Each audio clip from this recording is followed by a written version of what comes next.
सोलापूर महानगरपालिकेच्या सार्वत्रिक निवडणुकीच्या रणधुमाळीला सुरुवात झाली असून महाराष्ट्र नवनिर्माण सेनेत इच्छुक उमेदवारांची मोठी गर्दी होत असल्याचं चित्र दिसत आहे। मनसेकडून आतापर्यंत तब्बल 25 इच्छुक उमेदवारांनी उमेदवारी अर्ज घेतल्याने राजकीय वर्तुळात चर्चेला उधाण आलं आहे।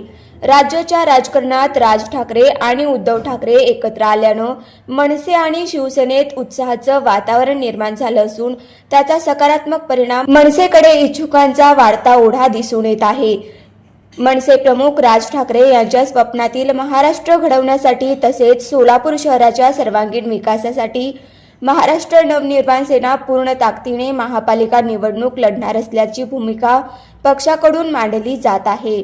दरम्यान मनसे शहर प्रमुख जैनुद्दीन शेख यांच्या पत्नी सौ नौशाद जैनुद्दीन शेख यांनी प्रभाग क्रमांक 6 साठी तर विनायक माढेकर यांनी प्रभाग क्रमांक 16 साठी उमेदवारी अर्ज घेतला। तसेच सोन्या मारुती चौकातील महाराष्ट्र नवनिर्माण सेनेच्या प्रमुख कार्यालयात प्रभाग क्रमांक 7 मधून सुभाष माने व जितेंद्र टेंभुर्णीकर तर प्रभाग क्रमांक 23 मधून शिक्षक सेनेचे अध्यक्ष प्रकाश कोळी यांनी उमेदवारी अर्ज घेतला आहे। प्रभागाच्या सर्वांगीण विकासासाठी महाराष्ट्र नवनिर्माण सेनेतून उमेदवारी मागितली जात असून सन्माननीय राजसाहेबांच्या नेतृत्वाखाली सोलापूरच्या विकासासाठी कटिबद्ध असल्याची भूमिका सर्व अर्ज घेतलेल्या मनसे सैनिकांकडून व्यक्त केली जात आहे।